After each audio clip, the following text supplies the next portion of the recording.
This is my mini FPV plane, which I used to fly around in the park. It's a really cool airplane and it flies really well. So this plane is made of 1/2 inch paint insulation foam and a bit of 5mm or 6mm Depron.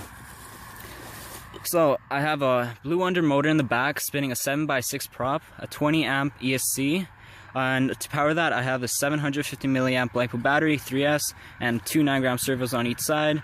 And for the FPV, I have this $20 FPV camera from banggood.com, and this, for the Video TX, I have this micro 200 milliwatts 5.8 gigahertz Video TX with a cloverleaf antenna, and it works really well. And here's some FPV flight footage.